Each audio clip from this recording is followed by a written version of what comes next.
साथियों, ऐसे बहुत से लोग हैं, साधक हैं, साधिकाएं हैं जो रोज अपनी पूजा पाठ करते हैं, मंत्रों का जाप करते हैं, नाम जप करते हैं, नियम से अपनी भक्ति और अपनी साधना करते हैं। लेकिन उनके मन में कहीं ना कहीं ये बात जरूर आती है।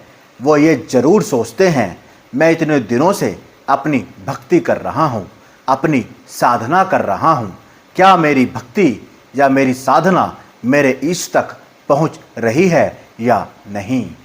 क्या वो मेरी पुकार सुनते हैं या नहीं?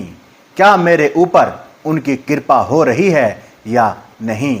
क्या मेरी शक्तियां कुछ बड़ी हैं या नहीं? और भी बहुत से तरह तरह के सवाल हमारे मन में, हमारे अंदर जरूर उठते हैं और हम हर दूसरे दिन कुछ ना कुछ ऐसा अनुभव करना चाहते हैं, ऐसे कुछ संकेत पाना चाहते हैं जिससे कोई हमें बता सके कि हाँ, हमारे साथ कोई दैवीय शक्ति है, कोई कृपा हमारे साथ है या कोई सिद्धि हमें प्राप्त हो चुकी है, जिससे हम और भी शक्तिशाली बन सके और अपने इष्ट की कृपा प्राप्त कर सकें और अपने आध्यात्मिक मार्ग में आगे बढ़ सकें और लोगों का कल्याण कर सकें। तो आज की इस वीडियो को बहुत ध्यान से देखिएगा और सुनिएगा, क्योंकि आज की इस वीडियो में मैं आपको ऐसे दिव्य संकेतों के बारे में बताऊंगा जिनसे आप पता कर सकते हैं कि आपकी पूजा पाठ या आपकी साधना सफल हो रही है या नहीं। साथियों, मेरा नाम है पंडित तरुण शर्मा और स्वागत है आप सभी का आज की इस वीडियो में इस YouTube चैनल पर। अगर आप इस YouTube चैनल पर नए हैं तो इस चैनल को सब्सक्राइब जरूर कर लें और इस वीडियो को एक लाइक जरूर कर दें, क्योंकि ये वीडियो आपके बहुत काम आने वाली है और बहुत अच्छी होने वाली है। तो चलते हैं वीडियो की तरफ। जय माता दी। साथियों, जो लोग लंबे समय से अपनी पूजा पाठ करते हैं, भक्ति करते हैं या मंत्रों का जाप करते हैं, तो उनके जीवन में ऐसा समय आता है जब इंसान के अंदर कुछ बदलने लगता है। बाहर से तो सब कुछ वैसा ही दिखाई देता है, वही जीवन, वही काम, वही लोग, लेकिन अंदर कहीं ना कहीं एक नई ऊर्जा का अनुभव उन्हें होने लगता है। कई संकेत उन्हें मिलने लगते हैं, लेकिन जाने अनजाने में हमें पता नहीं होता और हम इन्हें इग्नोर कर देते हैं। लेकिन आज की वीडियो देखने के बाद आपको समझ आ जाएगा कि ये सब आपके साथ क्यों हो रहा है। साथियों, जिसके अंदर दैवीय शक्ति जागती है या कोई शक्ति उससे अटैच होती है या उसके ऊपर अपने इष्ट की कृपा होती है, उसके अंदर सबसे पहले इंसानियत जागती है। ये सबसे पहला संकेत है, क्योंकि ईश्वर की शक्ति का, उस माँ की कृपा का सबसे बड़ा संकेत कोई चमत्कार नहीं होता, बल्कि उस इंसान को एक बेहतर इंसान बनाना होता है। उस साधक का अहंकार खत्म हो जाता है। वो इंसान कभी किसी का बुरा नहीं सोचता, बल्कि किसी दूसरों को दुख में देखकर खुद दुखी हो जाता है, दयालु हो जाता है। किसी के दुख को देखकर वो रोने तक लग जाता है और उसके लिए दुआ करता है। साथियों, दूसरा संकेत है उसकी अंतरात्मा की आवाज का स्पष्ट होना।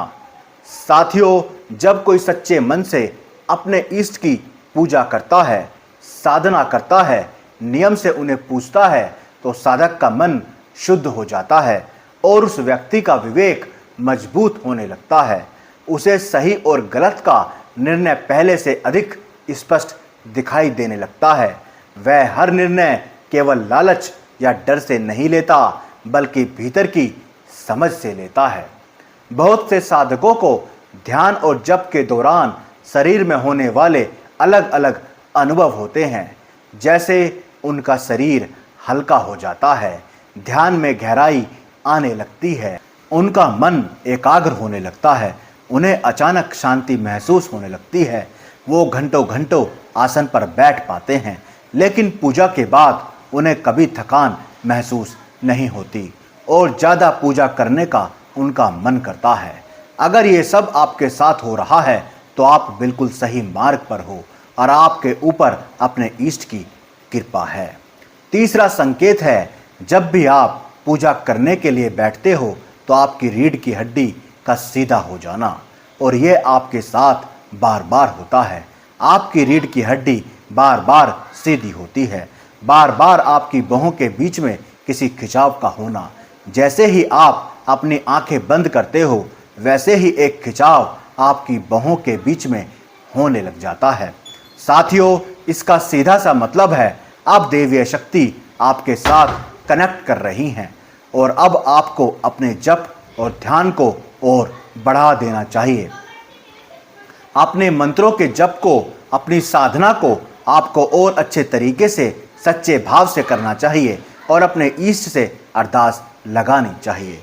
साथियों, जब आपके शरीर में दैवीय शक्तियाँ आती हैं या आपसे कनेक्ट करती हैं तो आपकी बोली हुई बातें सच होने लगती हैं, और कभी कभी तो मैंने खुद देखा है, नोटिस किया है कि जो आप सोचने लगते हो वो तक सच होने लगता है।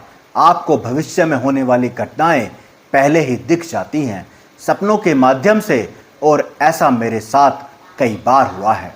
और अगर आपने जाने अनजाने में किसी के भले के लिए या उससे परेशान होकर किसी को कुछ कह दिया तो वो बात सच हो जाती है।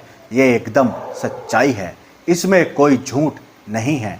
इसलिए जब भी आप किसी को कुछ कहें तो सोच समझ कर कहें। ऐसा करने से हमारी ऊर्जा और हमारी पूजा का फल भी कम हो जाता है। इसीलिए ये चीज़ें अपने अनुभव आप किसी को ना बताएं, चाहे वो आपके लिए कितना ही खास क्यों ना हो। साथियों, चौथा संकेत जो बहुत खास होता है, आपकी ब्रह्म मुहूर्त में आंखें खुलने लगती हैं। लगभग 3 बजे से लेकर 4:30 बजे के बीच में आपकी आंखें खुलने लगती हैं और आपको उस समय बहुत अच्छा महसूस होता है। आपके अंदर आलस नहीं होता, आप बहुत शांत महसूस करते हैं और आपका मन प्रसन्न रहता है। और ऐसा भी होता है, आपको इस समय दिव्य अनुभव भी होते हैं, जैसे किसी मंदिर का दिखाई देना, घंटी की आवाज़ का आना, शिवलिंग दिखाई देना, त्रिशूल या किसी सिद्ध पीठ के दर्शन होना। कहीं ना कहीं ये दिव्य शक्तियाँ होती हैं जो आपके साथ होती हैं और जो आपको अनुभव कराती हैं। साथियों, 5वां संकेत है, जब आपके ऊपर किसी दिव्य शक्ति का हाथ होता है, जब आपके अंदर शक्ति जागृत होती है तो आपके बड़े से बड़े बिगड़े काम भी बनने लगते हैं। आपका भय कम हो जाता है, आपको किसी से डर नहीं लगता, आप भारी भारी संकटों से बच जाते हैं और आपको आभास भी नहीं होता। आपके सामने कितनी भी बड़ी विपत्ति आ जाए, आपके पास धन ना भी हो, ये दुनिया आपके खिलाफ भी हो जाए, लेकिन आपके ऊपर कोई फर्क नहीं पड़ेगा। आपकी बुद्धि विचलित नहीं होगी और आप उस परेशानी से आसानी से निकल जाएंगे और आपको ये महसूस होगा कि मैं इतनी बड़ी परेशानी से कैसे निकल गया, क्या ये कोई चमत्कार था। ये सब उन्हीं दिव्य शक्तियों के कारण होता है जो आपकी रक्षा करती हैं। आप बिल्कुल शांत रहते हैं और आपको ये विश्वास होता है कि हाँ, कोई है जो मेरी पल पल रक्षा कर रहा है और अब मेरा कोई कुछ नहीं बिगाड़ सकता। अगर आपको ये लक्षण दिखाई दे रहे हैं तो समझ जाओ कि आपकी साधना सफल हो रही है, पक चुकी है और आपके साथ आपके ईष्ट की शक्ति है। लेकिन साथियों, ये अनुभव आप किसी के साथ शेयर ना करें, किसी को ना बताएं, क्योंकि कोई किसी से खुश नहीं होता। इसीलिए ये गलती भूल कर भी ना करें। जिसे आप अपना मानते हैं, जिस पर आपको पूरा विश्वास हो, उसी के साथ आप ये चीज़ें, ये एक्सपीरियंस, ये अनुभव शेयर करें, वरना ये सब चीज़ें, ये सब अनुभव आप अपने अंदर ही दफन कर दें। तो आशा करता हूँ आपको ये वीडियो अच्छी लगी होगी और आपके काम आई होगी। कमेंट में जय माता दी जरूर लिख दें। तो मिलते हैं नेक्स्ट वीडियो में। तब तक के लिए जय माता दी, जय माता दी। हर हर महादेव।